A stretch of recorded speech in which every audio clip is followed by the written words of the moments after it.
this is Mr. Brass, and today will be the start of a series on the so-called Dark Ages. I say so-called because some distinguished people like medievalist Roger Collins don't even acknowledge the Dark Ages really. The long dismissed by historians conflict narrative between science and religion has become a staple in the anti-theist community. The idea isn't new, and it comes from 19th century thinkers Thomas Huxley and John Draper. It's funny to see how time has winded back with the anti-theist movement. Their go-to guy would be like the philosopher/mathematician John Lee Ron D. Almert, whom said, funny enough, in his time in the 1700s, that rational men could throw off the shackles of religion. They do have a tinge of the Anglican scientist Francis Bacon in them, as like him, they do find that science should be used for a ground of human moral value, although Francis Bacon did devote his life to studying nature because he thought it would be useful for converting Muslims to Christianity before the apocalypse. So, I digress. The bad reputation of the Middle Ages in general can be traced back to the 16th century when humanists championed classical Greek and Roman literature and were against medieval scholarship because of its complexity and that it was written in barbaric Latin. Protestants also didn't want to give credit to the Catholics, so they joined in on the bashing, and Voltaire, being the arguer he was, joined in as a way of bashing religion in general. Humanists of the Protestant Reformation rejected philosophy of the Middle Ages and were less tolerant of new ideas. Even the term Gothic, as in the Gothic cathedrals, was a 16th century labeled, which was labeled that way so in order to jab at the structures for not being classical like the Greek or Roman architecture. Originally they were just called French, as that was where the first ones were at, in France. Another factor is where the notion of social progress has its roots in. As John Gray, an atheist English political philosopher, points out in his book The Silence of the Animals on progress and other modern myths, the notion of social progress has its roots in Christian narrative of sin and redemption. We can see this sort of played out where history tends to be divided up into three groups: the Renaissance, which is good, the Dark Ages, which is bad, and the Enlightenment, which is good. This whole outlook of progress can be seen as going back to the 19th century France, where historians had the idea that the past was mankind's progress towards their time period. In this series, we'll be going over the historical significance of the so-called Dark Ages. The philosophy, theology, science, and stories of prominent thinkers of the time will be discussed. Well, that is all for today. This is Mr. Brass saying goodbye and get wise.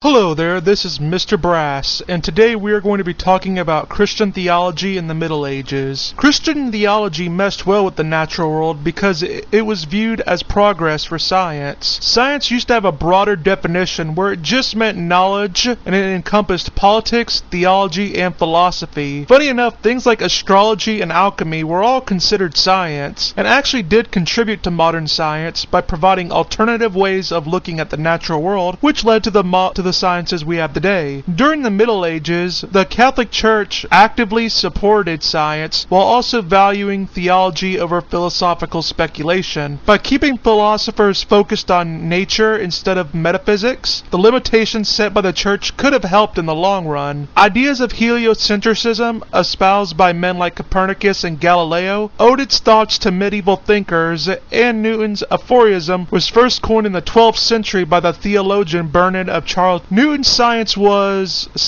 has its roots embedded in Middle Ages. In later vids, we will talk about the Galileo affair and show how it was more of a political scandal than a battle between science and religion. With all this understanding, there doesn't seem to be much of a theological reason why there wouldn't be technology developed, and there actually was technology developed. The Middle Ages were a period of enormous advances in science, with the compass, paper, printing, and gunpowder appearing in the Western European world between 500 AD and 1500 AD. Medieval Europe invented the windmill, blast furnace, and spectacles as well. The Industrial Revolution itself owes itself to Middle Age inventors. Medieval scholars used the work of the classical Greeks and expanded upon it and developed systems of thought which made science flourish and did more so with universities being invented. The Middle Ages also made great advancements in technology for horses, which made them better for riding and going to war, like iron horseshoes. Ancient medieval Islam had great success as well, due to the fact they had a hard time calculating which direction Mecca laid due to the Muslim expansion. Scholars had to study the position of stars, which helped increase what to know about astronomy and trigonometry. The Byzantine Christians did preserve most of the important scientific Greek works independently, like Islam had done on its own. Muslims innovated things like philosophy, mathematics, and medicine, with the Arabic origin of the words algebra and algorithm to show their merit. Also, with Muslims, Charles the Hammer Martel would defeat Muslims at the Battle of Poitiers, and after that they would never be a serious threat to France, and Europe was secure. His grandson Charlemagne would usher in an age of learning and help unite people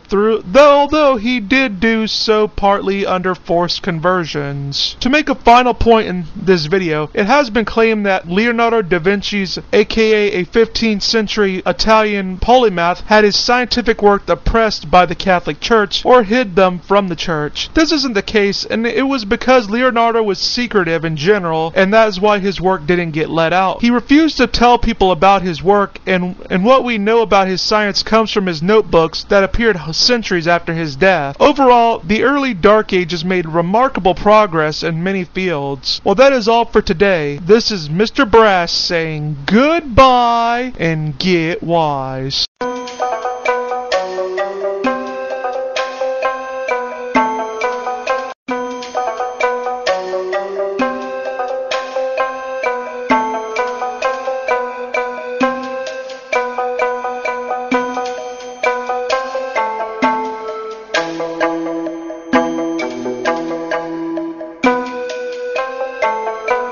Hello there, this is Mr. Brass, and today we're going to be talking about Pope Sylvester II. Pope Sylvester, aka Gerbert of Aurillac, was a man who went from the humble beginning of a farmer for the monastery to Pope Sylvester II. He had been promoted to the monkhood by others who seen him as having great talent. He traveled to Barcelona, where he'd be taught mathematics by Muslims and introduced Arabic numerals to the West and put them on an abacus. He was also well versed in astronomy and made models of it. He'd become a teacher for Emperor Otto III, whom would promote him to emperor. He wouldn't be a great pope, but rather just a better pope than previous ones before him, who sunk into corruption and sexual deviancy. He wasn't much of a politician and didn't have much of a power base due to him being given a position by the emperor, which didn't help him. Gerbert did think that the earth didn't move and was at the center, but this was a common line of reasoning at the time, and with the lack of telescope and maps for it, Gerbert can't be blamed for not knowing. Well, that is all for today.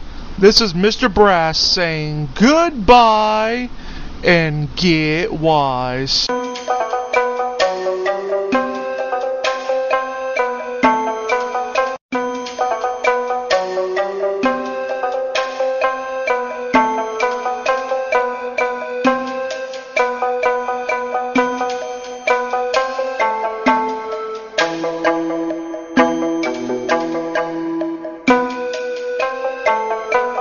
Hello there everyone, this is Mr. Brass, and today we'll be going over some claims about the supposed cosmological ignorance of the Middle Ages. It has often been claimed by people like Neil deGrasse Tyson that people in the Middle Ages believed the earth was flat, when in actuality, while a few people existed, as they do today sadly, scholars of the day didn't believe the earth was flat and had known so from their own studying and reading up on the ancient philosophers like Plato, who said it himself. 13th century astronomer John Sacubasco gave rational proofs for the shape of the earth. Another common misconception is that because the people of the Middle Ages thought the earth was in the center, that it made the earth special. This is false because they thought the opposite was true. They believed the universe was a hierarchy universe, and the further away you were from the earth, the closer you were to heaven you were, and so having the earth at the center meant you were further from heaven. Moving the earth from the center moved it towards the stars, which was a good thing. They liked the geocentric model of the universe because of its neat order, but had no problem endorsing contrary models provided evidence could be shown for them. Well, that is all for today. This is Mr. Brass saying goodbye and get wise.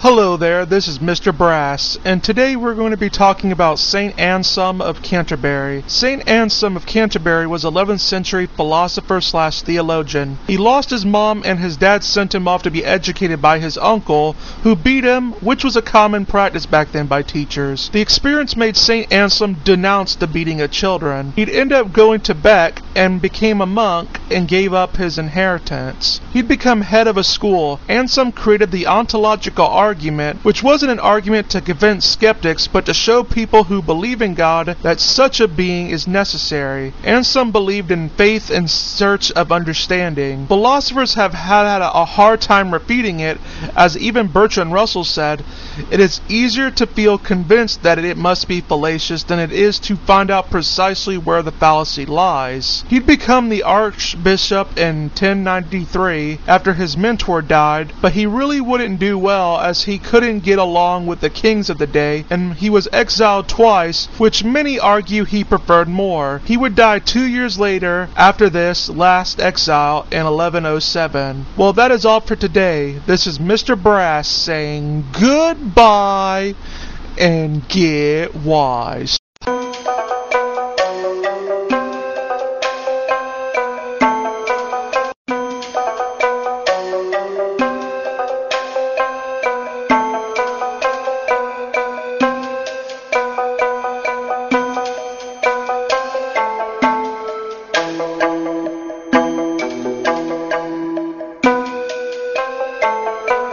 Hello there, this is Mr. Brass, and today we're going to be talking about the logic in the Middle Ages. The 11th century was noted for using logic to weed out heresies. Nominalism versus realism was widely discussed in the medieval period, with people arguing over were there actually sheeps or was it just an arbitrary name we applied to fluffy white animals. They also debated substance versus accidents, which were applied to the Eucharist and transubstantiation, as the French theologian Berenger challenged it by saying that bread and wine have only been come to known as the body of Christ. It was argued that while accidents are the same, aka things like the taste, its substance was still ultimately Jesus Christ. Hundreds of years later, this idea would be challenged with atomism and by anti-Aristotelian French philosopher Nicholas of Autrecourt, whom would be labeled a heretic for that, and other ideas would be denounced by such by the Catholic Church. Well, that is all for today. This is Mr. Brass saying goodbye and get wise.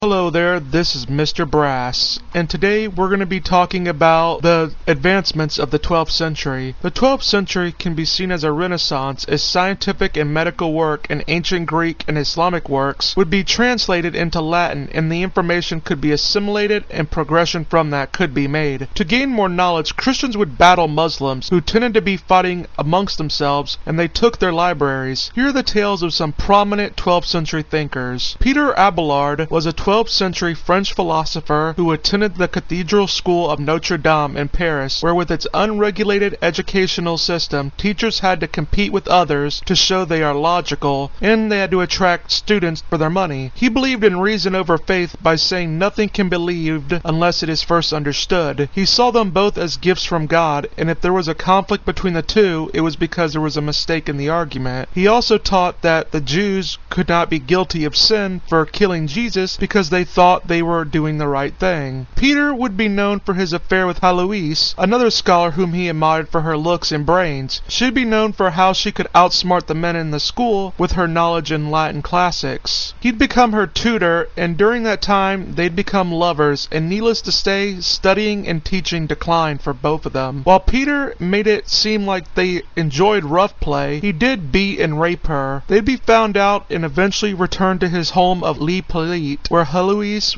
gave birth to his son. They would get married in secrecy after making a deal with her uncle, but word would get out and he'd have to give her up to the nunnery. Heloise's uncle would then, in revenge for that, have Peter castrated, making him unable to be a husband. He'd become a monk, but he would again strike controversy multiple times by claiming other monks weren't holy enough, writing a what was deemed heretical book on the Trinity, and said Saint Denis, aka the Saint of France, didn't exist, which made him have to flee to the wilderness. He'd become an abbot of a monastery in Brittany, only to have the monks try to kill him. Abelard would return to France as a master in logic, only to later be confronted by Saint Bernard of Clairvaux on his updated treatise on the Trinity, and Saint Bernard really only disagreed with him about the use of reason in theology, and there was a dispute where Saint Bernard knew he couldn't beat Abelard in a debate, so instead accused him of heresy, and then Abelard took the matter to the Pope. He would be found guilty of heresy twice in 1121 and 1140, and while we may think the church was against reason and logic, it must be noted that while Abelard was no doubt a great teacher, he was also a very controversial figure, which didn't help his case out more, and it could be seen as a case of politics over anything else. Despite his final condemnation in 1140, he would still have his supporters, such as Peter the Vulnerable, who made sure Abelard could serve out his confinement in his monastery with comfort. Abelard would die of old age, and his body would be given up to Heloise for burial, and the Pope whom condemned him died around the same time, and the new Pope was a supporter of reason. His ideas in regard to logic would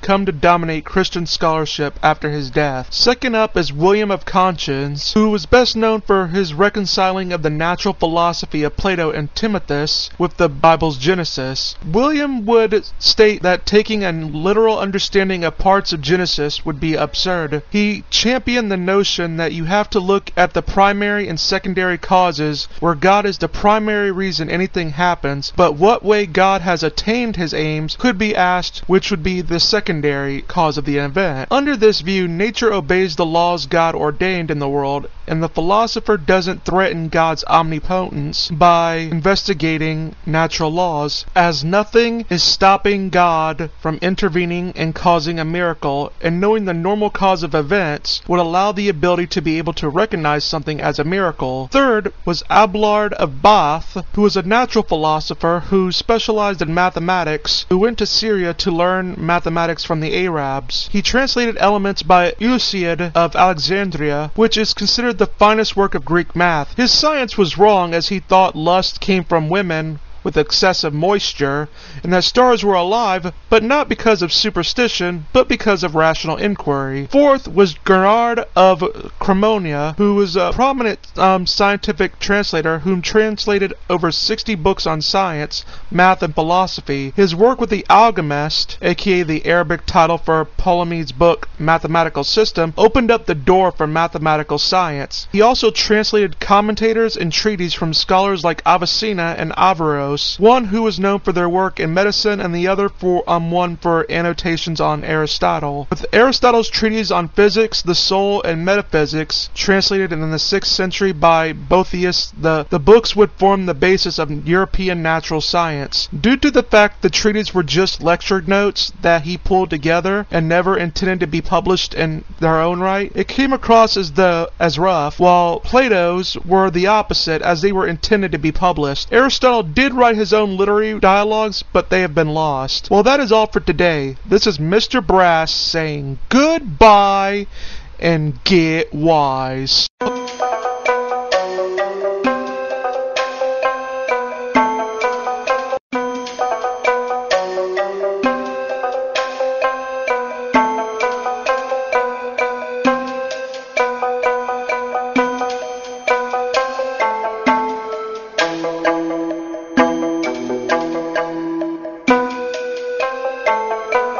Hello there, this is Mr. Brass, and today we'll be talking about medieval universities and also about Almeric Abina. The medieval times would see the invention of the university, which coincided with the widespread translation of ancient Greek works. The universities were different from the higher levels of learnings employed by the Greeks, as they were more corporate, meaning companies essentially ran the schools, ensuring that the schools could run long after the original members died, and they could fund themselves and not rely on kings. Universities would oftentimes pit the secular forces against the church in order to maneuver better. Scholars in Western Europe also enjoyed a bit of freedom, as they enjoyed large-scale empires without the disadvantages of a unified secular control, which meant no secular ruler could control them. The church protected them, and if they had a falling out with the Pope or something, they could join the emperor's party for protection. Secular rulers found clergy useful because they tended to be well educated. We can sort of see a reflection of these facts with the tale of Almeric Abina. Almeric Abina was a French theologian who taught pantheism, that there was no life after death, and that the material world is all that exists. His colleagues in the theology faculty told him to recant first and not the church, which is pretty odd, as discussing heretical ideas was commonplace in universities at the time. While he recanted, his followers didn't, and made a sect called the Almericans that formed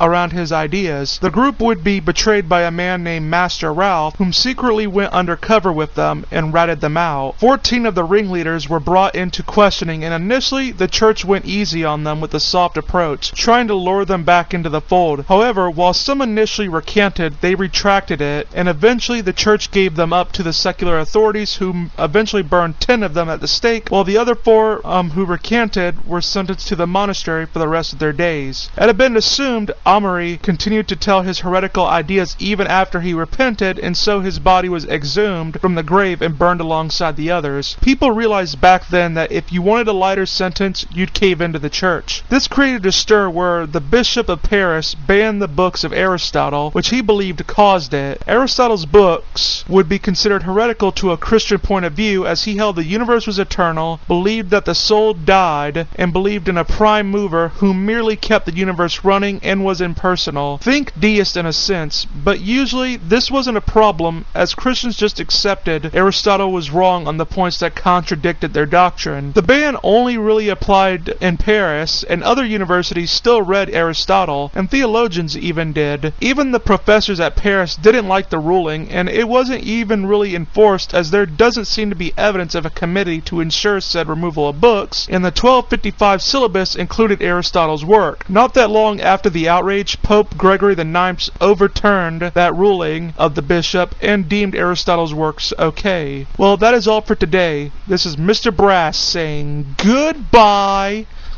and get wise.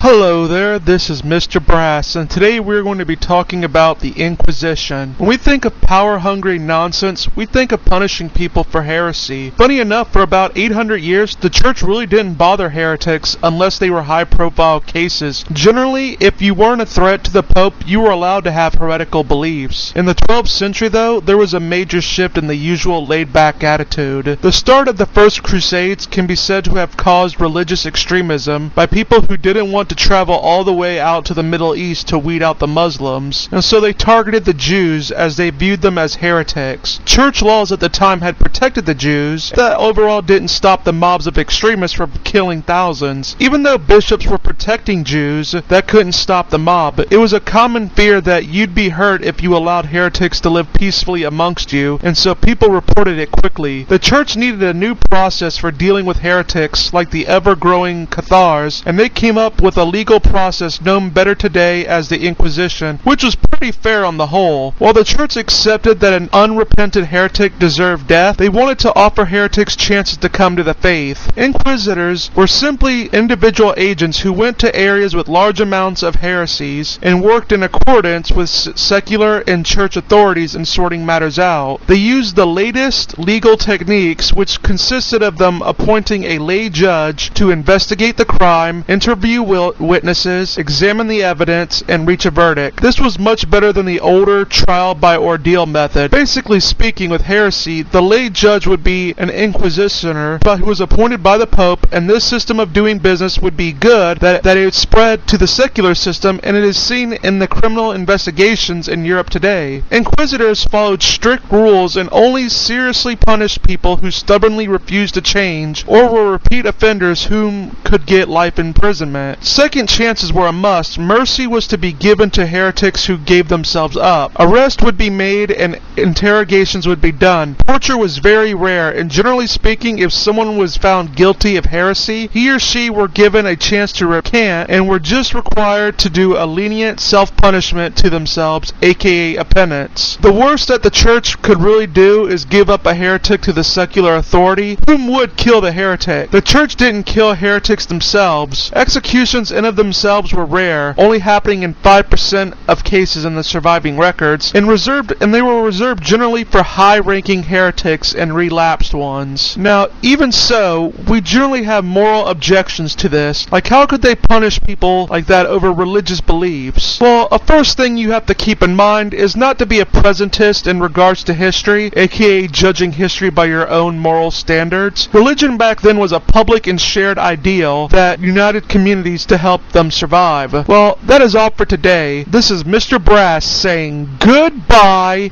and get wise.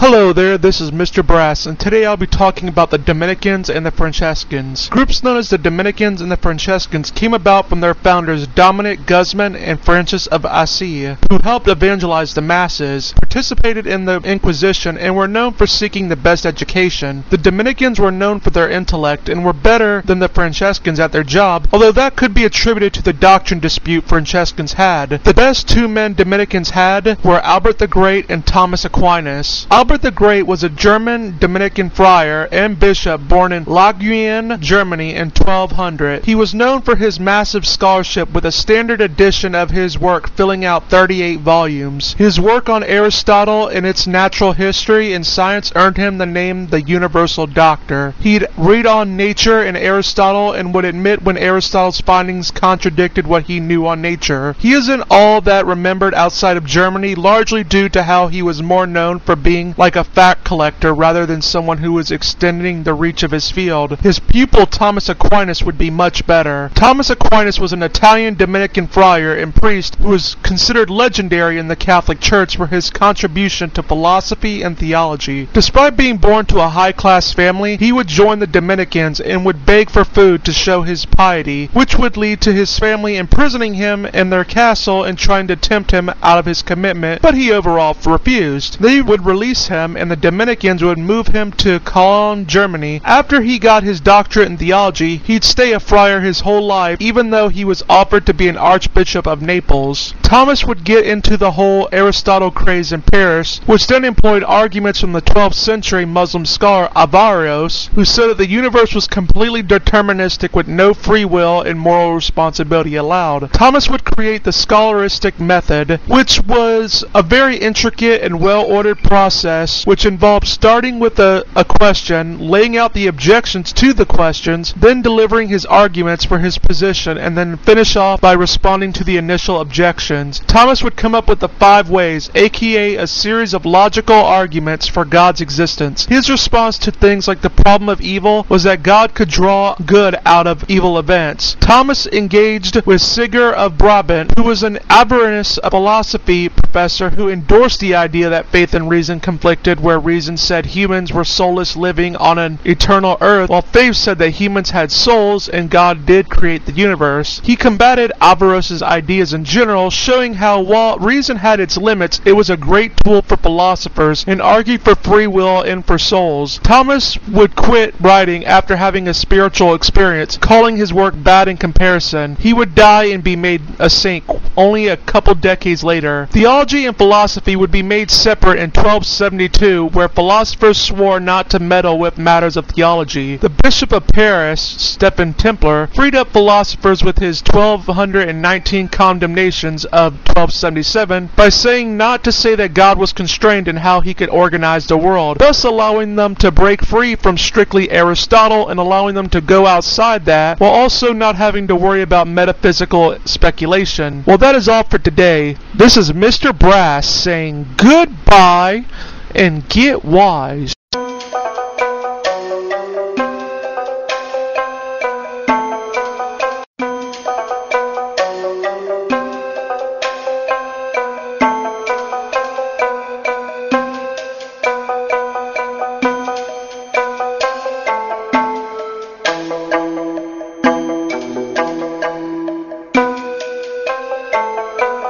Hello there, this is Mr. Brass, and today we're going to be talking about magic in the Middle Ages.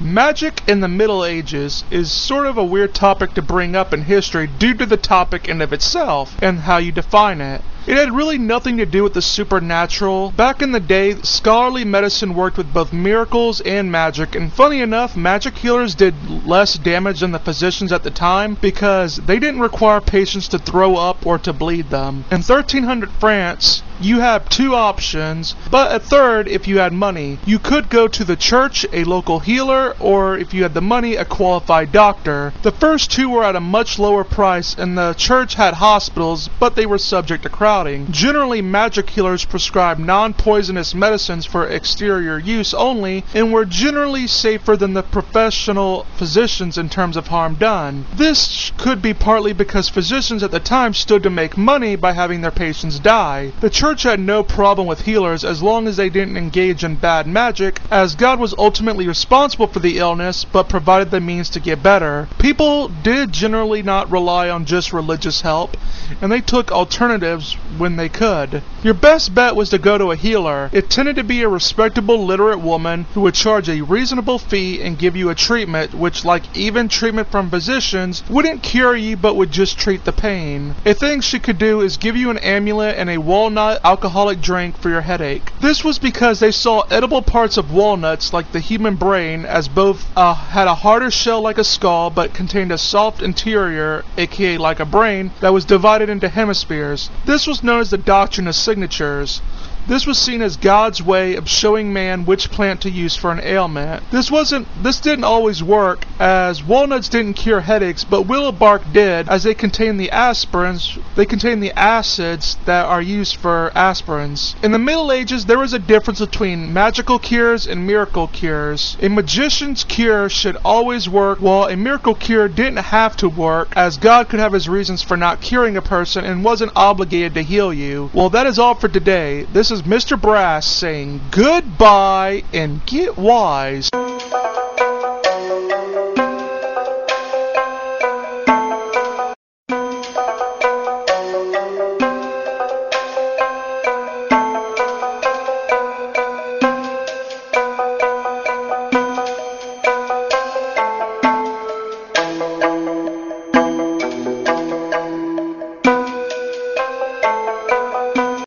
Hello there, this is Mr. Brass, and today I'll be talking about the concepts of the microcosm and the macrocosm, along with sympathy and empathy of the Middle Ages. You can divide battles of philosophies on this into two different areas. Microcosm, aka the surface of the earth and or the human body, versus the macrocosm, aka the whole universe, especially the stars. In the second battle between sympathy, aka the idea that different parts of the universe were connected together so that various things that corresponded to each other showed an outward sign of the fact, and empathy, which was the exact opposite of that. These were dichotomies of medieval magic. Generally, healers then believed everything that was caused on earth corresponded to that on the heavens, and the importance of the signs can be seen. They also had ways of associating things such as pure metals, gold, silver, mercury, copper, iron, tin, and lead, to things like the sun, moon, Mercury, Venus, Mars, Jupiter, and Saturn. These played a huge part in the practicing of science of the day. That's all for today. This is Mr. Brass saying goodbye and get wise.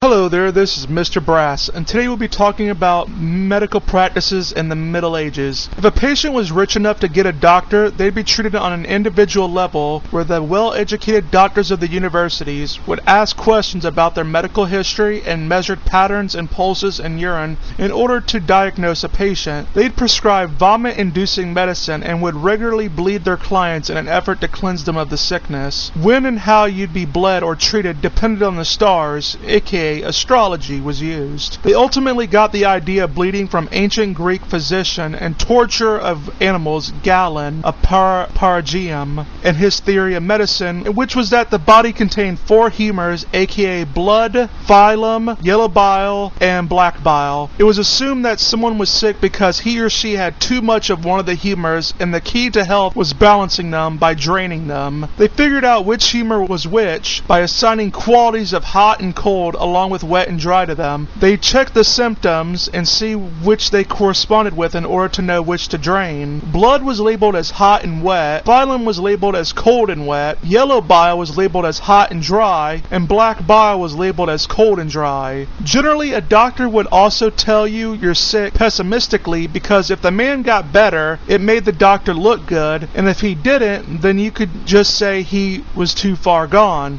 It was better to go to a healer. The placebo effect would be just as active with the healer, and going to a physician who used Galen's methods would likely do more harm than good. Praying at a saint's shrine was the best treatment you could get, and likely it's the prestige of the Greek legacy and degree that helped keep the medical practices of Galen alive then. Italian doctor Taddeo Aldeardi was famous for being the first to organize a medical faculty at a university. Before him, doctors were just seen as craftsmen due to them using their hands on a lot of tasks. Well, that is all for today. This is Mr. Brass saying goodbye and get wise.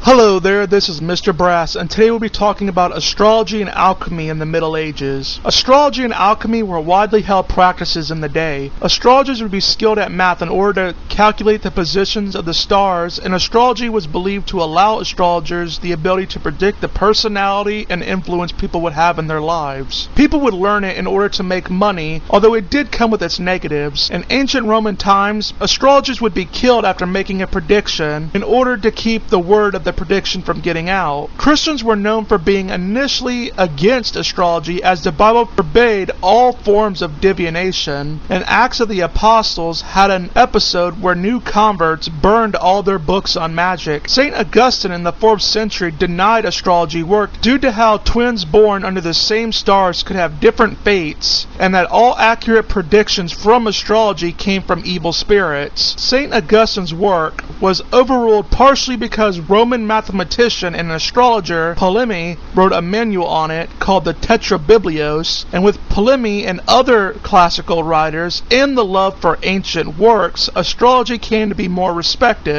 Initially, the church supported Augustine, but became more lenient as it became popular due to the fact that astrologers had made the defense that what they were doing is just forecasting future events based by physical laws, and they weren't trying to learn the future events of man, and thus as long as astrologers were studying the natural effects the stars have on the earth, they were fine. The church also, when challenged on free will because of it, just said that while the stars can't cause the choices of man, that doesn't mean that they can't incline him to do a certain action. The church repeatedly said free will is a thing. The church looked at alchemy and astrology with suspicion, which prevented magical worldviews from becoming dominant, while also allowing them to be free to scientific thinking. Alchemy, unlike astrology, was not a very profitable affair, and in fact, people lost money doing it. Alchemists wanted to find the philosopher's stone in order to turn base metals into gold. Alchemy would also gain a bad reputation because people would try to pass off fake gold as the real thing. Pope John the 22nd denied the possibility of an actual transformation from base metals to gold. Secular rulers, however, like King Henry VI, did think there was something to it, as he granted licenses to people who said they could make gold at will, which caused obvious problems. While alchemy's goal of turning base metals into gold was ultimately a failure, they did discover hydrochloric, sulfuric, and nitric acid in the 13th century. Christian alchemists also extended the range of metals beyond the 7 known to the Greeks. Alchemists, however, didn't weigh the materials before and after chemical reactions. It wasn't until much later in the 18th century that chemists did that. Both alchemy and astrology relied on occult forces, aka unseen properties or forces, and they had very different sellable rates. Well, that is all for today. This is Mr. Brass saying goodbye and get wise.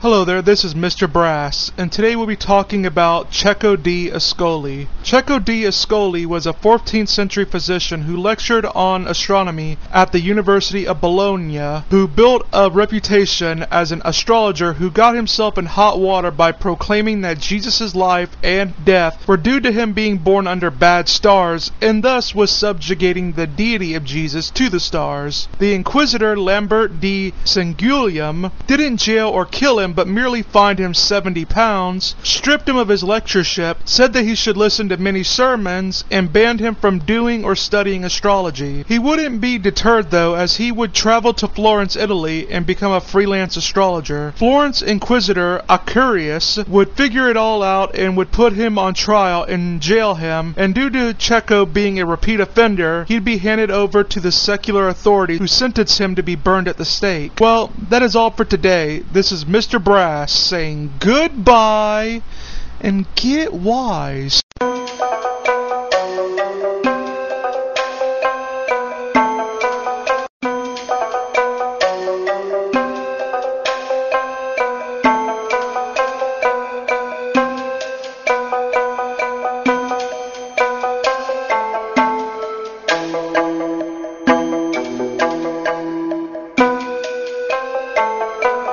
Hello there, this is Mr. Brass, and today we're going to be talking about medieval ideas of motions. Medieval people for the longest time took Aristotle on his physics, and Aristotle believed in two types of motions, aka the natural and the violent. Natural motion was the idea that falling objects were striving to reach their proper place. Its weight determined its place as the heavier objects were low to the ground and lighter objects would raise up. This would require no force of gravity. Violent motion, however, was any kind of motion independent of the natural. Picking up a rock was considered a violent motion. Aristotle's view led to a strange result, as it didn't predict curved trajectory really, and it said that a projectile will move in a straight line until it slowed down and dropped out of the sky. Aristotle's work also didn't really accept the idea of action at a distance, and it wasn't until the 13th century when French scientist Peter the Pilgrim worked on magnets and on their polarity, and that the idea was challenged. That is not the only thing Aristotle would be wrong on. He believed a heavier object would always fall faster than a lighter one, that vacuums and atoms don't exist, and he believed the Earth was stationary and not located at the center of the universe, that no object would continue moving without some other object moving it, and etc. People would generally take Aristotle's word on it, and it wasn't until much later when natural philosophy would be grounded and it would surpass him. Well, that is all for today. This is Mr. Brass saying goodbye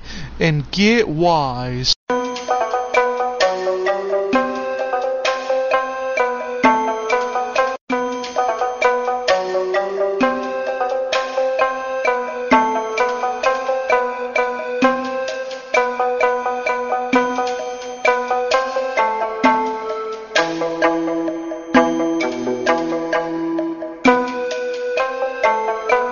Hello everyone, this is Mr. Brass, and today we'll be talking about Roger Bacon and Richard of Wallingford. Roger Bacon was a 16th century British philosopher and statesman. He began studying at Oxford University in his teens, and he would end up having to join the Franciscans in order to pay his fees, seeing how he had spent a great deal of his money on alchemy research, which would on give him a reputation as a magician. As a Franciscan, he would live in poverty, but would be provided with food and board at the universities. Roger believed religion could be helped by science and could be used as a means to convert others. He, like many Christians of the day, including Pope Clement IV, believed the world was coming to an end soon, and he would write 3 works on Christian reform and the need to convert people before such end of the world. There have been 2 misconceptions about Roger Bacon. One, that he got into serious trouble with the church over his science, and that 2, he was way ahead of his time due to his references to things like cars. The origin of the first comes from the Chronicle of the 24 Ministers General of the Franciscans, which was written in about 1370, which makes many historical mistakes in it, so it is unknown to historians if he ever did get in trouble, but even if we take the account at face value, his science had nothing to do with it, but rather it would have to do with his involvement with a group of Franciscans. The whole claim of him being ahead of his time is not so much him being ahead of his time, but him just having an active imagination, and most university men like himself had no use for trade like building things. Roger Bacon also was very interested in studying light, aka optics, as he saw it as divine due to God saying, "Let there be light." Light was by far the hardest subject, as even the Greeks struggled with it and had a very different ideas of it. Roger took inspiration from Muslim scholar Al-Hazian and assumed that only light rays that penetrated the eye head on went into making up an image we've seen. His work would be compiled amongst other Greek and Arab ideas on the subject in the form of a massive treatise by Polish theologian Wojtyla, which would help form the foundation of modern optical theory. Sadly, Roger wouldn't get to really see what helped optic study, aka spectacles, as spectacles would not come until his last days of life. Next up and finally, we have Richard of Wallingford, who was a 14th century English mathematician. He was a son of a blacksmith, and he would inherit his father's love for crafting. Sadly, his dad would pass away when he was 10, leaving him to have to be adopted by the church and was sent to Oxford when he came of age. At the time he went to Oxford,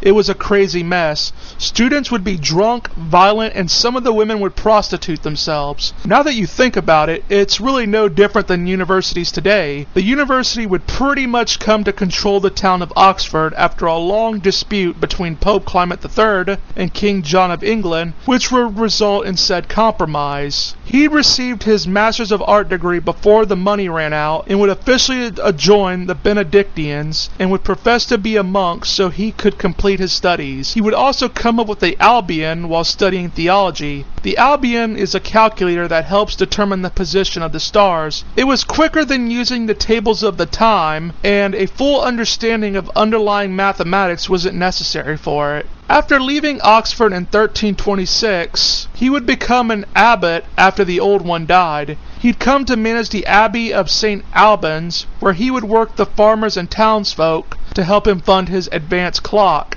He built the clock for the church in St. Albans, and it wouldn't just tell the time, but would also provide the time for the tides for the nearest port for the monks, aka London Bridge. He'd die of leprosy in 1336, and 6 centuries later, neglect would catch on with the clock due to it being expensive to maintain, and it would later be destroyed alongside a lot of the medieval work during the Reformation. Well, that is all for today. This is Mr. Brass saying goodbye and get wise.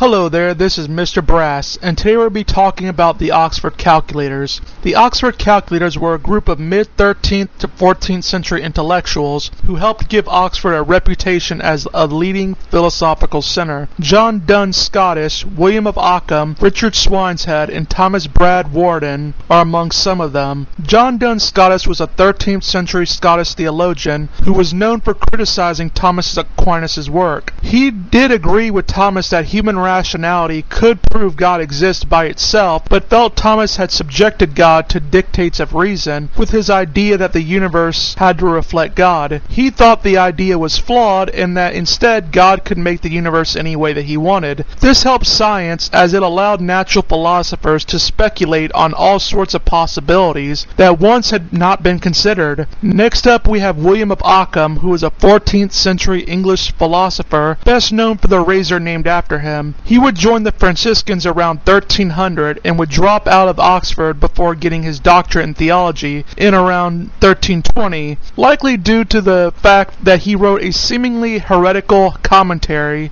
on sentences by Peter Lombard, and he refused to change it and instead ran to the Holy Roman Empire to write political propaganda in exchange for protection from the church. Occam believed human reason wasn't sufficient to discover the truth about the world, and especially God on top of that, and that only experience and faith could do so, which challenged the rational theology laid out by Thomas Aquinas. His way of thinking became known as the New Way, which caught on to the newer generation. Much of the disagreement between the new and old ways came down to the age-old debate between realists and nominalists, where William fell on the nominalist side, which is how we get Occam's razor.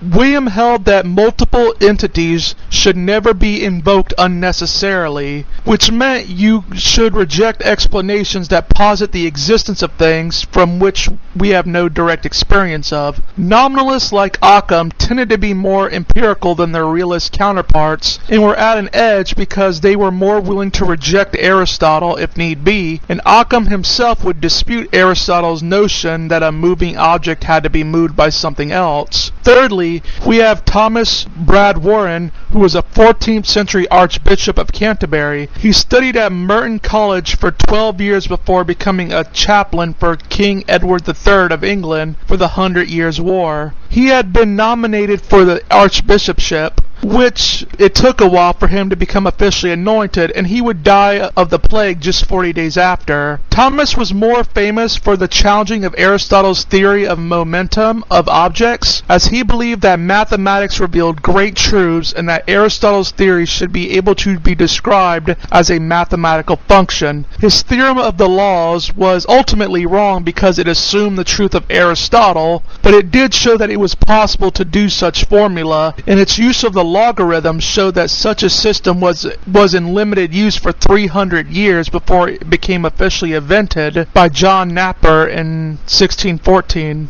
Lastly, we have Richard Swineshead, who was a 14th century mathematician best known for his book of calculations, which showcased the limits of mathematics of the day, where he imagined situations that analyzed situations in which heat and speed were decreasing at various rates. It wasn't until William Heytesbury later on came up with the mean speed theorem, which describes the motion of an object falling under gravity without accounting for weight, which came into being. Nicole Orsini would later on prove it with a graph. Sadly, people couldn't see the significance of the theorem, and after 1350, for more than 200 years, no notable mathematicians or philosophers emerged from England. Well, that is all for today. This is Mr. Brass saying goodbye and get wise.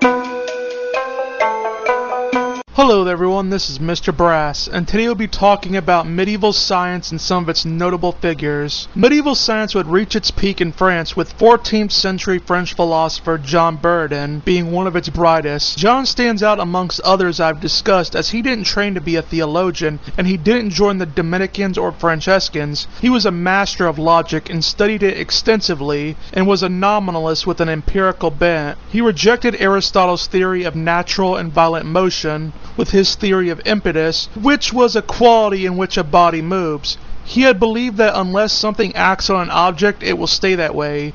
John also suggested that the Earth might be turning. His theory of the impetus is similar to what we call inertia, but not quite, as John did think that the planets would keep moving in circles, and never extended his principle to a straight line. John's student, Nicole Orsini, a theologian and bishop, would extend on the notion of the Earth turning. He would challenge Aristotle's law that different kinds of motions are contrary by using Buridan's example of an arrow to show that a fired arrow will simultaneously move naturally with the rotation of the Earth. Now, Nicole would read the Bible, and he would use that to tell him that the Earth isn't moving, and he would settle on Aristotle's theory. Nicole's work, though, would make compelling arguments the idea of a turning Earth. Sadly, the bubonic plague came about and wiped out a great number of the people of Europe, and thus would naturally lead to a decline in science till the 15th century, when technological progress would begin again. Next, we have Nicholas of Cusa, who was a 15th century German philosopher. He was educated at the University of Padua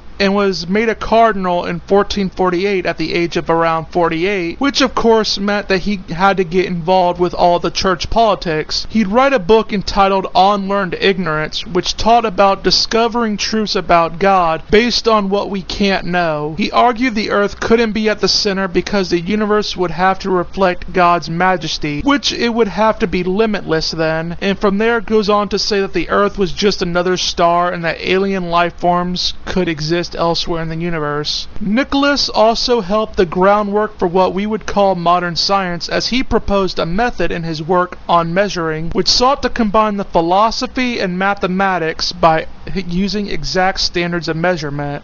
He wouldn't actually be able to perform these experiments, though because of his church politics that he had to engage in. Lastly, we have Johann Gutenberg, who was a 15th century German printer who is considered the father of the printed book for his innovation. He didn't invent print, as that has its origins in the Far East, but he made books so much easier to make. Before him, it was commonplace to use animal hides, which were expensive. Johann made the movable metal type, an ink that adhered to paper and didn't smudge, and adapted an old-fashioned wine press so he could bring the type and paper together under pressure. The Bible he made in 1455, however, is what truly showed the potential of his work. Well, that is all for today. This is Mr. Brass saying goodbye and get wise.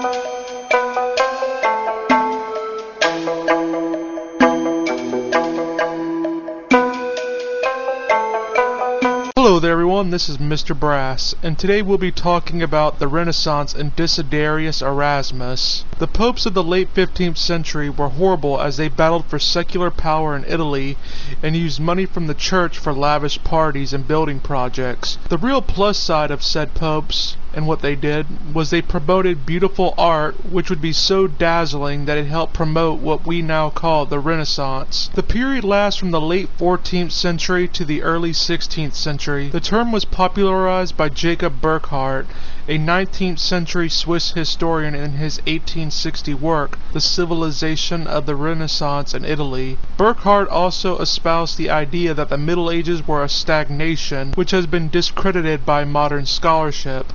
If anything, the Renaissance was, if anything, more superstitious and violent than the Middle Ages.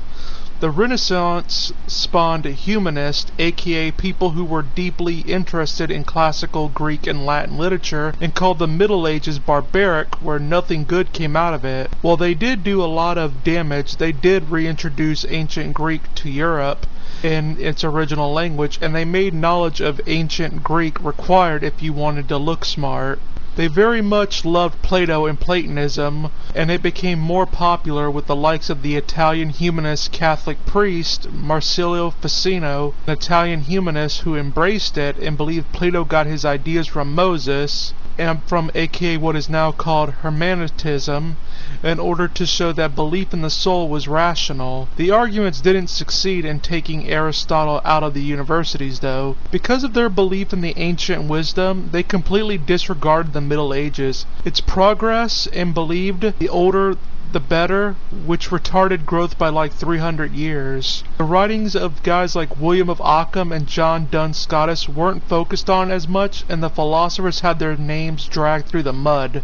The word dunce, which refers to a stupid person, was a play on John Duns Scotus' name, and Richard Swineshead was seen as a tyrant, and many books of the philosophers were banned. Their focus on speaking Latin, like how the Roman orator Cicero wrote it, contributed greatly to the killing of the language, due to the fact that the language was supposed to be more adaptive, and they forbidded that. Science didn't suffer as much because the old books, if anything, were still preserved well. One of the greatest scholars in the Renaissance was Desiderius Erasmus, who was a Dutch humanist and scholar.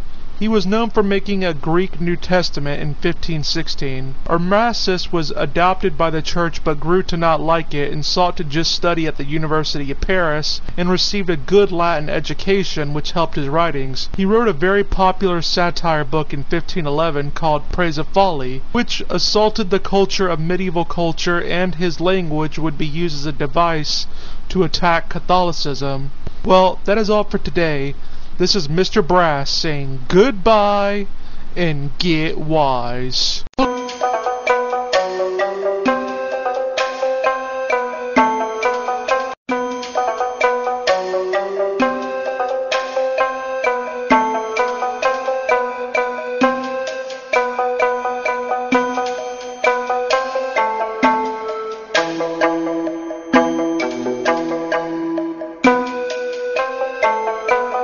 Hello there, this is Mr. Brass, and today we're going to be talking about the fight between Catholicism and Protestantism and the result of the Reformation. The Reformation started on October 31st, 1517, when German theologian Martin Luther nailed his 95 Theses to the door of the castle church, which, while this moment is always looked at so dramatically, it really wasn't. Martin was a theologian, and such theses would just be seen as a matter of debate. He did bring up some good points against the Catholic Church, as he spotted corruption within the church, as the church basically sold forgiveness of sins for money, which Luther rejected and believed that you didn't need ancient tradition and needed just the Bible alone. Luther would, after a bit of a standoff with Emperor Charles V, would go into hiding in Wartburg. John Calvin was a French theologian known for creating the Calvinist group. His Calvinist group made up the backbone of English national churches, and Calvin himself was responsible for the execution of Spanish dictator Michael Servetus, who was killed because of his Unitarian views he espoused in his book, The Restoration of Christianity. Calvinists believe that God elected people into heaven and you had to sort of hope you were one of them. Michael Servetus was known for critiquing the Galen way of thinking, especially with what he thought of the heart and circulatory system. There would be bloodshed in a variety of ways between the Protestants and Catholics. King Henry VIII of England was best known for his fight with the Pope over the fact that the Pope refused to let him divorce his wife because she wouldn't give him a son. Now Henry would still remain a Catholic and would kill Protestants, but would also extend his killings to the people loyal to the Pope as well. Henry's daughter Mary I took over, and she burned 300 Protestants for Catholicism and earned the nickname Bloody Mary. When she died, Henry's other daughter Elizabeth I took over and killed just as many Catholics, although her reason was that of their loyalty to the Pope and not because of religious reasons. Catholics would later fight back with their counter-reformation, where they stomped out the undesirables in the church and combated the movement head-on with great success. Religious toleration between the groups more or less became necessary after so many battles with one another, and they just overall decided, hey, I'll just be happy to see you in hell. Contrary to what other groups will say, there is no evidence that Protestants or Catholics outdid each other in science back then. They had theological differences, sure, which caused chaos in the universities as they were removing teachers left and right, but their science was pretty much the same, and so no matter who was in charge, they pretty much were being taught the same thing. English history tends to be marked with an anti-Catholic bias due to the fact many Protestants wrote the history books, but once you remove that, the balance of the scientific advancements goes really evenly on both sides. Well, that is all for today. This is Mr. Brass saying goodbye and get wise.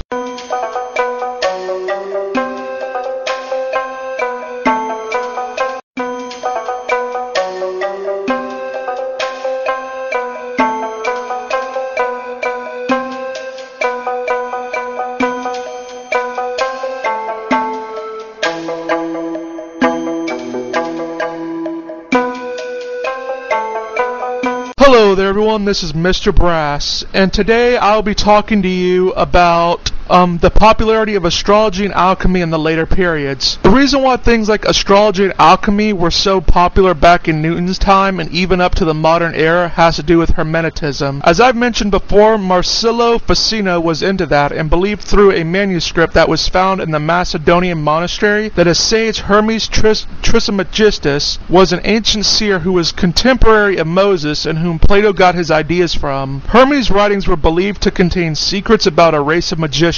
It was found out later in 1614, however, that a Hermetic corpus was a forgery, but the damage had already been done, and the document gave rise to the renovation of occult practices. Many people like the English magus John Dee and Italian polymath Jerome Cardan wanted to reinvent astrology and had success doing so. John Dee was a teacher and lecturer who traveled throughout Europe to teach geometry, and he sought to put astrology on a firm scientific ground because of his background in that. Back in his day, astrologers were really only criticized on religious grounds and not scientific grounds. John Dee's scientific explanation for astrology was that planets gave off rays which would influence your life given intensities of the rays based on planets moving around the sky. The math it would take to do this would be beyond the scope of mathematicians of the time, but it showed that mathematics was being advanced long enough. Astrology then demanded accuracy in plotting the the planets, which also increased mathematical ability of the time. Girolamo Cardino, aka Jerome Cardin, by name alone shows you how important he was. Back in the Renaissance ages, if you were given an anglicized name, that meant your name was widespread and famous. His astrology had told that he would live a good life but die young, but this would turn out to be false as he lived to be an old age. Jerome would study medicine at the University of Pavia, where in order to make ends meet, he would sell himself out as a tutor for math, and he would become a gambler. While gambling was frowned upon during that time in Italy, that didn't stop it from appearing everywhere, and Jerome Cardin invented the science of probability to help him be a better gambler. Cardin would become a great physician to fund his astrology dreams. He was great due to his non-interventionist treatment,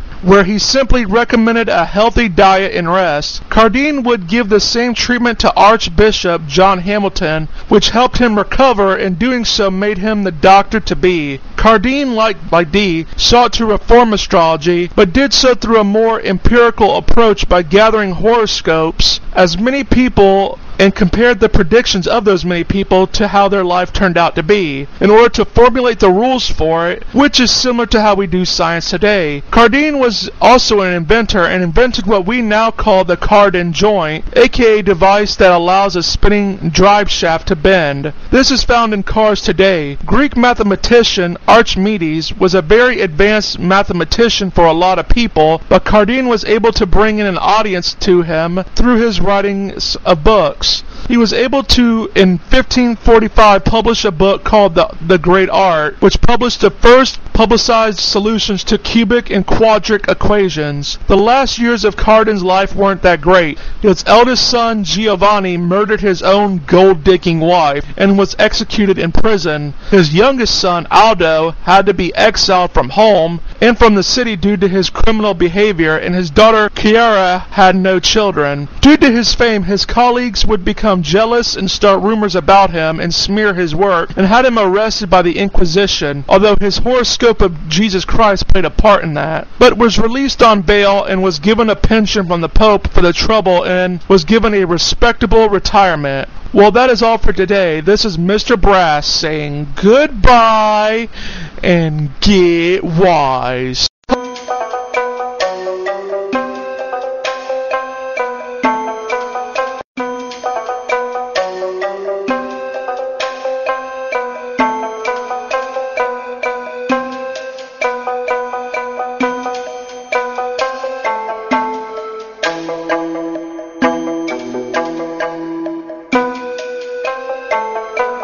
Hello there everyone, this is Mr. Brass, and today I will be talking about Galilean medical practices and the challenges it faced. Often it is assumed that there weren't a whole lot of challenges to the Galilean medical practices due to its long-standing use. This isn't true, as there were doctors that challenged the Galilean treatments of the time. For one, Theophrastus Bombastus von Hottenheim, or Paracelsus for short, was a 16th century Swiss physician who was known for using alchemy for his medical practices. He criticized the Galenic medical treatment and suggested the use of drugs he devised as better, as he believed that illnesses was caused by individual diseases. But the problem is, since this is early on treatment with drugs, he had no idea what might work for said illnesses, and he and his followers would prescribe mercury a lot of times, which was a deadly poison. He'd have some success as a healer because Galilean medicine was that bad. Paracelsus didn't have the best reputation, as he was labeled a drunk and a troublemaker for his actions. He once burned an important medical book in the public square. He wasn't a precursor to modern medicine, as his work was imbued with theological speculation and only objected to Galen on grounds that it was pagan. He also subscribed to the doctrine of signatures, as we talked about before, so he was wrong on that front as well. It wasn't really until after his death in 1541 that his books got published, published and a new school of medicine came out based on him. The Paracelsian medicines would go toe-to-toe with the Galenists, and eventually Galenists would win, and Paracelsian medicines were banned at the University of Paris in 1615. Surgeons back in the Middle Ages were looked down upon as they used their hands, and they challenged Greek thought on healing. Greeks believed letting the wound rot was necessary for healing, while people in the 13th century believed that cleaning the wound with wine, drying, and binding was the best method. What would also challenge the Galenic medical practices is the introduction of human dissection. Contrary to popular opinion, the Church had no problem with human dissection during the Middle Ages. In fact, Pope Innocent III had ordered the procedure to happen for a murder victim. By the 13th century, Italy started doing human dissections, which would come about and would challenge Galen's work by showing his mistakes. The first dissections could have been done for legal reasons, and over time it became done for medical purposes. While it was allowed, it typically was only done for teaching purposes and not for research. Bologna's physician, Madino di Lazusius' manual on human dissection became part of the course for carrying them out. It was considered taboo in most cultures at the time to cut open bodies, as it was deemed disgraceful to the dead. Really, the only examples in ancient time we can find being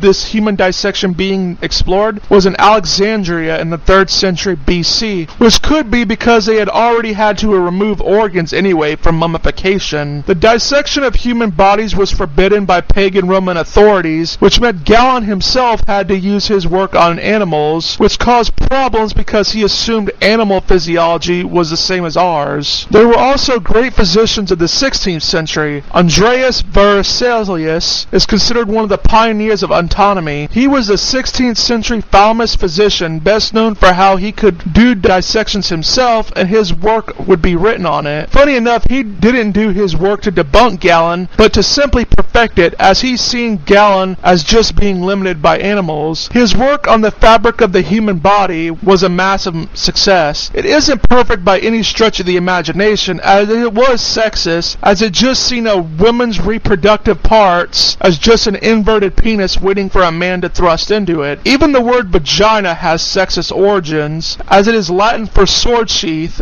aka the thing you put your sword into. Basilius would also grave rob due to the shortage of bodies, and would kill a prisoner so he could operate on his body. He would get a job with the king, and eventually Basilius left Padilla and was employed by King Philip II, and as a personal physician would not like the job as he couldn't operate on dead bodies anymore, and decided to seek an escape by going on a pilgrimage to Jerusalem, which would result in his death as the boat sank on its return journey. Last off, we have William Harvey, who was a 16th century physician, best known for describing in detail and describing the systematic circulation of the brain and body. He got his education at Cambridge University and attended Caius College. He would do his research at home by performing operations on live dogs, and would help him gain insight into how the heart worked. He thought of the heart as operating like a machine. Harvey was a devoutly religious man who wanted to find out what the heart had been created to do. Our understanding of the heart is still based on Harvey's work. However, people still did Galen practices even though they were being challenged, because there was no alternative,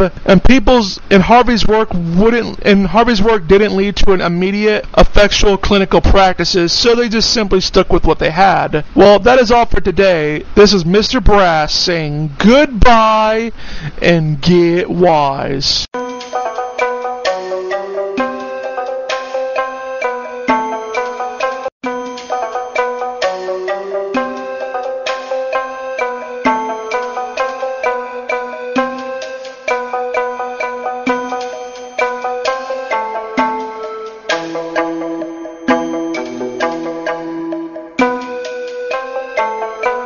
Hello everyone, this is Mr. Brass, and today I'll be talking about polemy and astronomy. Natural philosophers of the 16th century were able to build better on the work of the Middle Ages in the fields of astronomy and physics. The realization of polemy's mistakes have their funny origins, as they can be formed and they can go back to the debate between 15th century scholar George Trapezontis and John Bassarin. The debate was over who Greek's philosophy was better, Plato or Aristotle. At the time, Italians wanted translations of ancient Greek philosophers, and George gave them what they wanted, but he worked carelessly in a rush and made mistakes, which John pointed out. John would become a cardinal, while George had to flee to Naples due to the debate harming his reputation. While in Vienna, John met the emperor's court astrologer Georg von Beuerbach and sought his astronomical advice to help him engage in a good second round against his opponent. In 1450, George published a translation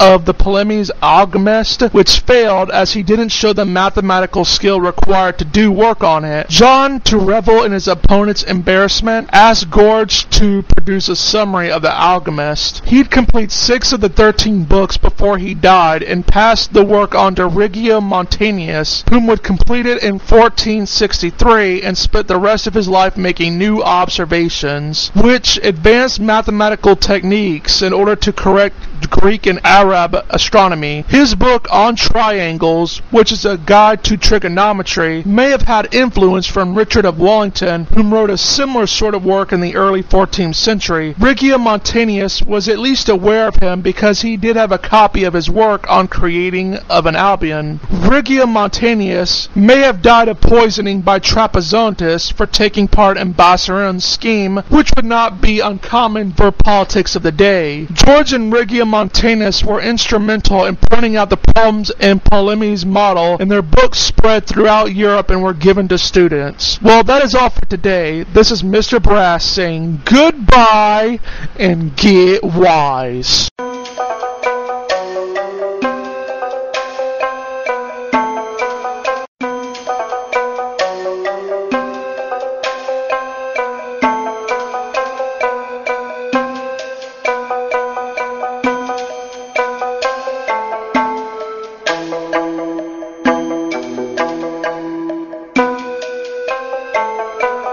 Hello there everyone, this is Mr. Brass, and today I'll be talking to you about Nicholas Copernicus and the astronomers. Nicholas Copernicus was a late 15th century Polish astronomer. He is best known for his book Revolutions of the Heavenly Spheres, which he published around the end of his life, and it claimed that the sun was at the center of the universe and that the earth orbited around it. There are some misconceptions about Copernicus that I want to clear up. He wasn't a lone smart man working at the fringes of Europe who came up with the idea of heliocentrism on his own, but instead he was a smart man who lived in Poland, which at the time was very rich. They had a king named King Sigismund I, who was a powerful monarch in Europe. Copernicus would take a Latin name in order to show how he had links to the international elite, and was brought up by his uncle, who was a bishop. He studied at the University of Krakow for a while before moving to Italy to continue his education, in which he would get a degree in canon law. His uncle would give him a cannery, which paid well for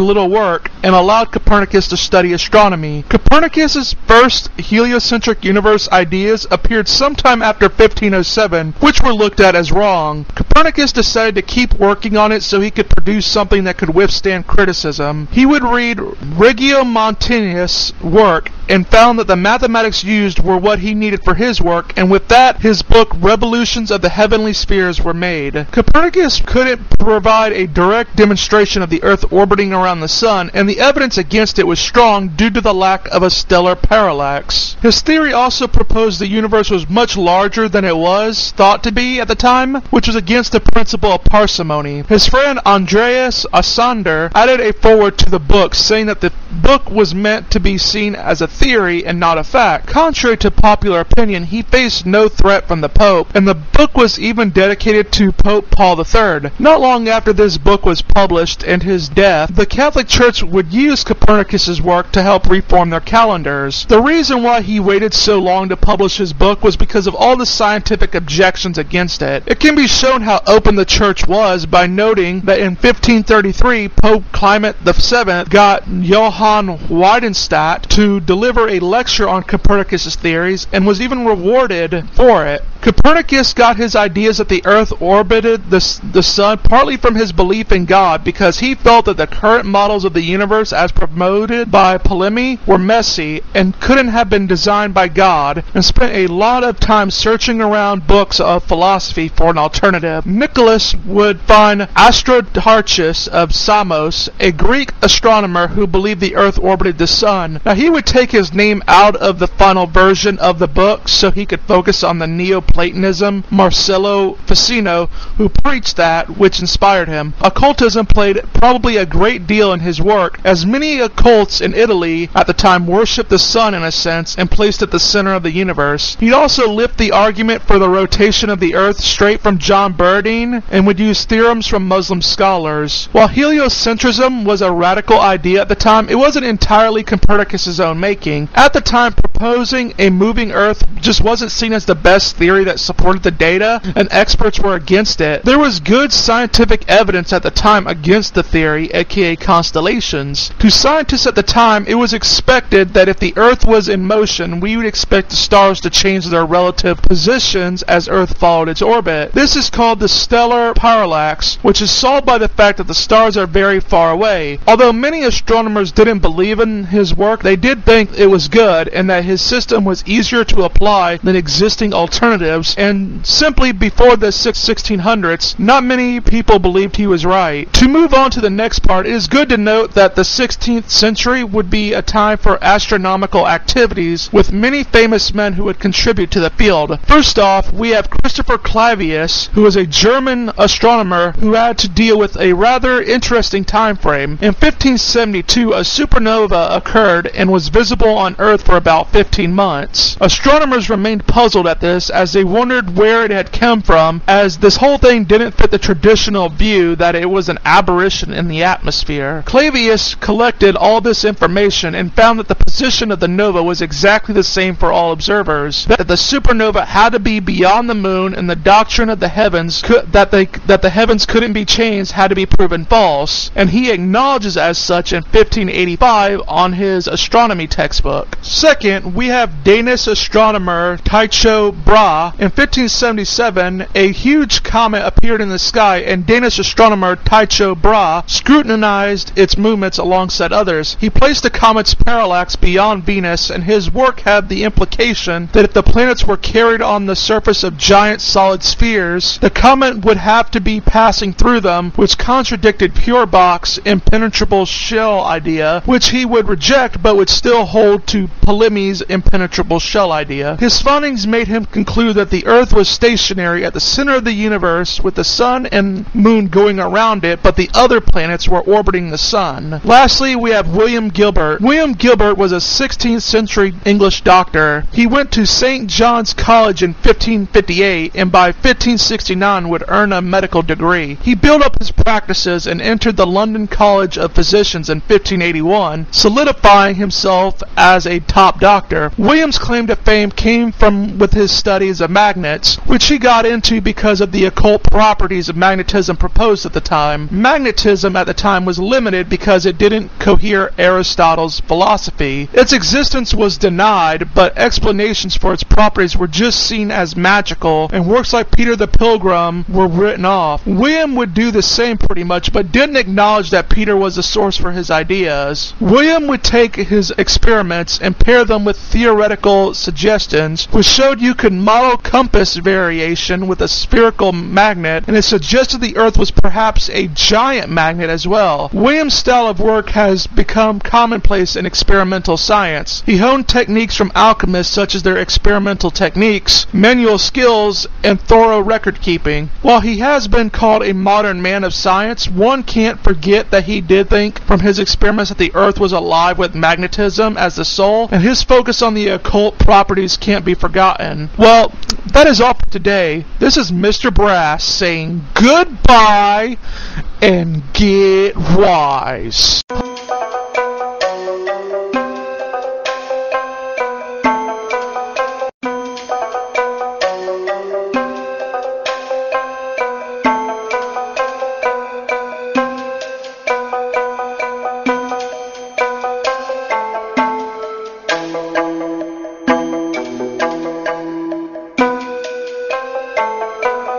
Hello there, this is Mr. Brass, and today we're going to be going over the tale of Johann Kepler. Johann Kepler was a late 16th century German astronomer who is known for his role in the 17th century scientific revolution. His eyesight had suffered from an illness when he was a child, and thus his scientific research was hampered to a degree. Kepler was always a very devoutly religious man, and after overcoming the more poor state of his family by winning a scholarship, he'd eventually go to the University of Tübingen with the desire to express his faith as a priest. Kepler, while being a follower of Luther, found himself not agreeing to all the doctrines of the church, which made him unwelcomed in both Catholic and Lutheran circles, although he would spend his time working under Catholic rulers. His disagreements would make him not want to study theology. His research reflected his faith as he believed the structure of the heavens had to reflect the divinity of God, which could be revealed through geometry. Kepler's first book, The Mystery of the Universe, exposed some of his views on the universe. He put the sun at the center and the planets around the sun, with the orbits determined by 5 basic solids, that being cube, tetrahedron, octahedron, isohedron, and dodecahedron, which provided a neat layout to show God's providence. Kepler was a perfectionist, though, and seen errors in his work which made the model not good enough. Even his best model was off by 8 minutes of the arc, which was not good for him as he felt it had to perfectly reflect God. He would work in an unenjoyable relationship with Tycho Brahe,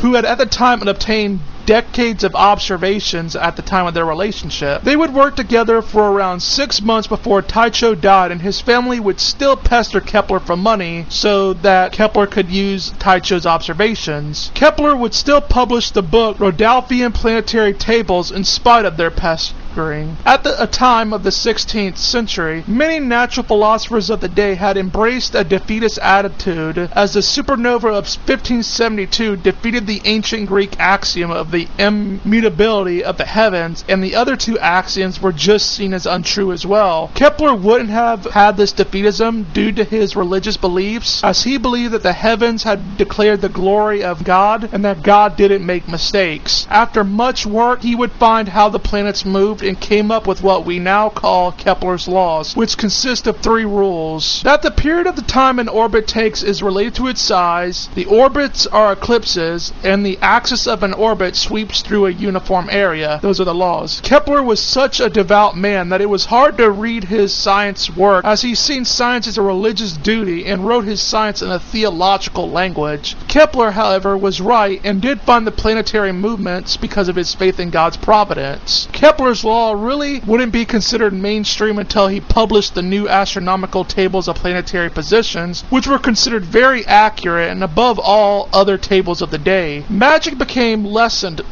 as the 17th century drowned in, as it made laud plausible. Protestants had become skeptical of religious miracles, and Catholics were worried about how the Hermetic corpus was creating heretical ideas. Witch trials reflected a decline in the belief in magic, as people no longer perceived as people gained magic on their own, but rather that they saw them as people possessed by Satan. As many as 60,000 people died over 200 years over the whole witchcraft phase. The magical overview wasn't providing testable answers to them, and people separated numerology from its practical mathematics. Kepler would swat away a lot of the magical thought himself. Kepler also solved a central problem in optics. It was believed that the only non-reflected rays hitting the eye head-on were the ones that contributed to what we see, but Kepler amended the theory to what we believe today, aka that lens in the eye bend all rays from a particular point, so they all ended up at the same spot on the retina. He also realized that we actually see everything upside down, but our brain flips it as we see it on our retinas. Sadly, life would take a hard turn for Kepler after his discoveries. His 3 kids caught smallpox, with his 6-year-old son dying from it. His wife would die months later, and he'd have to defend his mother against charges of witchcraft. He would die at the age of 59. Well, that is all for today. This is Mr. Brass saying goodbye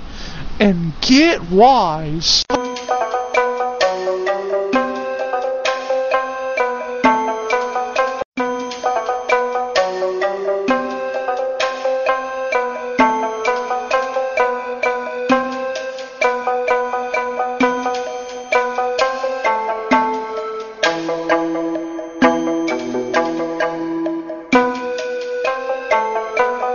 Hello everyone, this is Mr. Brass, and today I'll be going over the story of Galileo. Galileo Galilei was a 16th century polymath, best known for his work on heliocentrism. Contrary to popular opinion, he never actually proved heliocentrism, although he did paint a more coherent picture of it than previous generations. There are many myths about Galileo, such as, for example, that he was persecuted for his work on heliocentrism, and today I'm here to disprove said notions. Galileo had been interested in astronomy and mathematics since his attendance at the University of Pisa. He would have a talent for mathematics, and his family used their connections to get him a professorship in the field at the university in 1589. Galileo did have some hardships in his life. Being a mathematics professor wasn't a very profitable job, and that would result in what you may call questionable decisions on Galileo's behalf. When Galileo's father died in 1591, Galileo had to find dowries for his two sisters, and his horrible experience with this carried over to when he had his own kids. While at the University of Padua, he met a woman named Marina Gamba and would have 3 children with her out of wedlock. His son Vicino became heir to him, but his 2 daughters were shipped off to a nunnery very early on. Due to his lack of money, Galileo would take on pupils privately and have them rent out a home of his in order to make said money. During all of this, he had to worry about being plagiarized by people. Galileo opposed Aristotle's theory of motion and sought to fix it. His opposition to Aristotle's theory of motion wasn't something that happened in a vacuum and can be traced back to John Berding in the 14th century and from books written on it during his time from fellow Jesuits. Galileo didn't initially know how falling bodies actually moved, but the work of the 16th century theologian Domingo di Ceuta helped him understand it. Galileo would give the first accurate description of falling objects under gravity in his book on Aristotle. Galileo got in trouble with his belief that science could be proved with certainty, which we know isn't a very good influence, as scientific induction is probabilistic and can be overturned with new evidence. This belief would plague his academic career. When Galileo in 1597 started proclaiming Copernicism, he had the idea that it was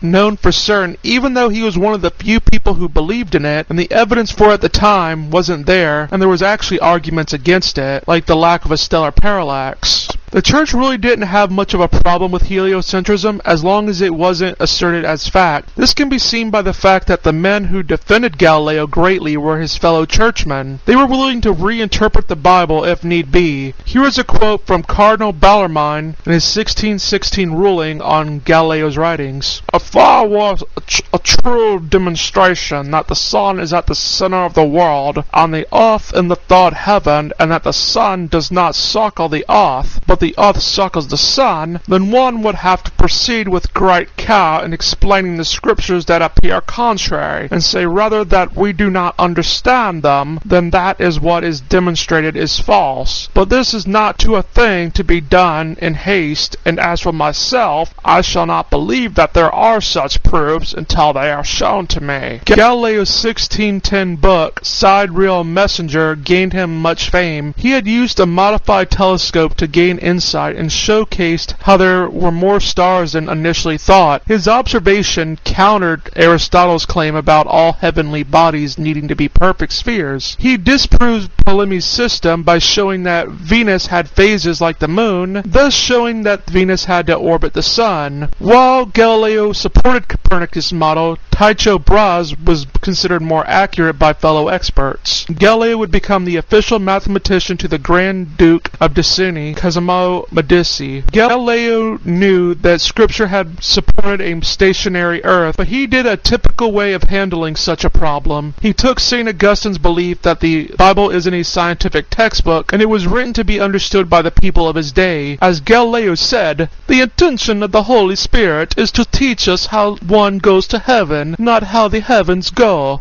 Copernicus would be deemed heretical in 1616 by Robert Bellarmine, and the Congregation of the Index of Forbidden Books in the same year would say it's scientifically absurd and that it went against Scripture. 7 years later, Robert would be dead and Pope Urban VIII would be in. The Pope admired Galileo and so was willing to be more lenient on him, only saying as long as Galileo was just proposing Copernicism as a theory and not as a fact that would be okay. Urban held to the problem of underdetermination underdetermination, aka that man couldn't figure out exactly how the heavens worked, and that whatever mathematical model was used, God could change things to get the same result. Galileo would write a book in 1632 entitled Dialogue Concerning the Two Chief World Systems, which read like a popular science genre. It dumbed down the science so lay readers could get on board with it. He'd have three characters in it: Salavati, who represented Galileo, Sagredo, whom represented a neutral party, and Simplicio, who represented a naive Aristotelian. Simplicio would put up the arguments that Salavati would refute, and Sagredo would end up agreeing with Salavati.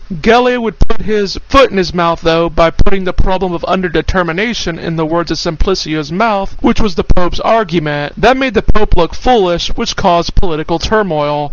Galileo was put on trial for heresy, although scholars have argued that Pope Urban put him on trial because he felt betrayed by a man whom he had admired, and during the time the Pope was still trying to maintain authority in Rome, so having his authority undermined by Galileo was a big no-no. The Pope would deny Galileo a fitting memorial after he died, and it stayed that way with the Catholic Church for about 100 years after Galileo's death. The Church is to blame for banning heliocentrism back in 1616, but Galileo can't be said that he didn't contribute in making matters worse than what they had to be. Galileo would be sentenced to life in prison, but that would be commuted down to house arrest. He'd be treated well under house arrest and would write some of his best work during that time without hassle. Galileo would die on January 8th, 1642 at the age of 77. He was considered so famous that later on, when they moved his body to a new location, fans of his took a couple of his fingers, a tooth, and his vertebrae, and most of them now are on display. Galileo's final book, in 1638, entitled Discourses on Two New Sciences, would involve him bringing back the three characters from the last book for a fictitious discussion over 4 days, which would be seen as a representation of all the work medieval mathematicians and philosophers put forward. A fair criticism to give of Galileo is that he didn't give full credit where it was due in his sources. Galileo did, however, do a better job at demonstrating his conclusions than the others before him. It is good to know that Galileo's work has a good medieval foundation, and his ideas didn't just come out of nowhere. Niccolo Tartaglia, John Philopponus, Domingo de Soto, William Hatsberry, etc., all were some of the works Galileo worked off of and refined to explain better. Well, that is all for today. This is Mr. Brass saying goodbye and get wise.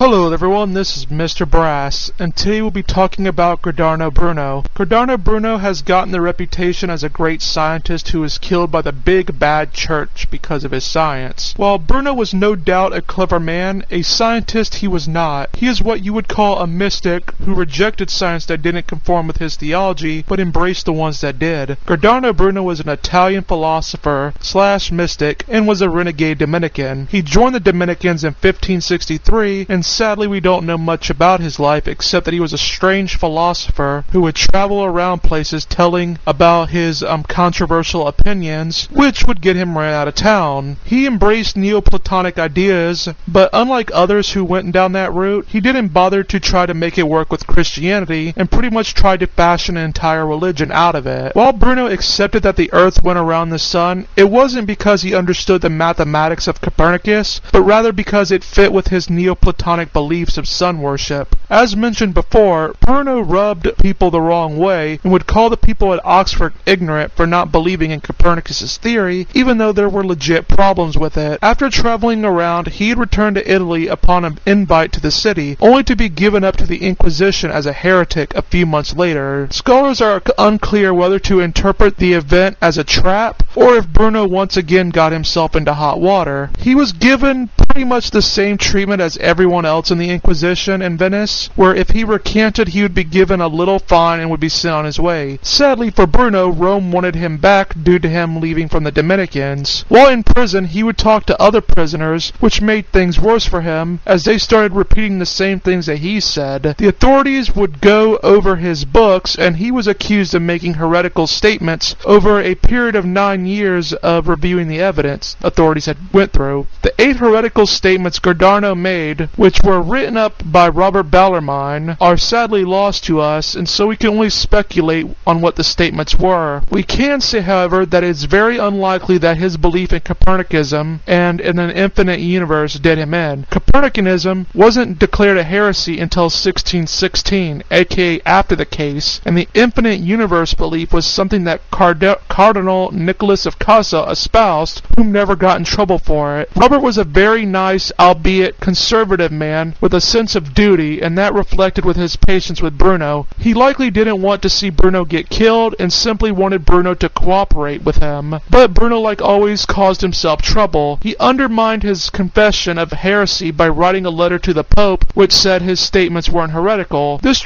was troubling, as he had agreed to recant for the heresies. This was the last straw for the Inquisitioners, as they told him that he could either repent or be given up to the secular leaders. Bruno refused, and so he was sent to the stake, where he was killed on February 17th, 1600. Well, that is all for today. This is Mr. Brass saying goodbye and get wise.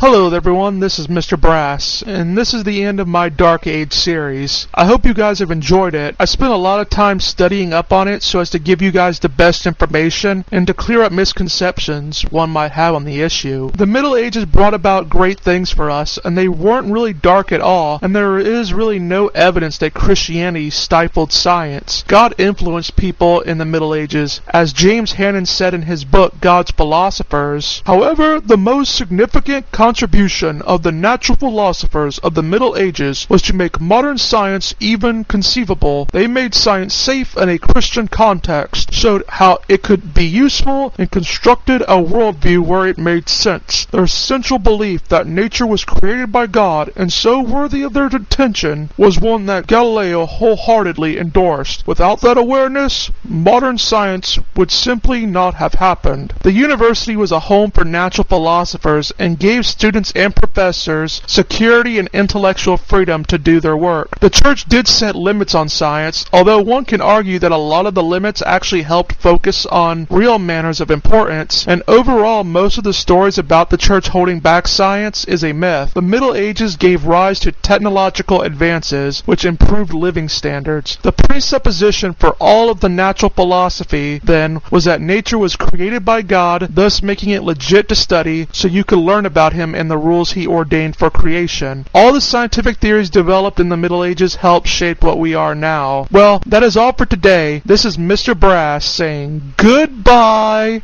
and get wise.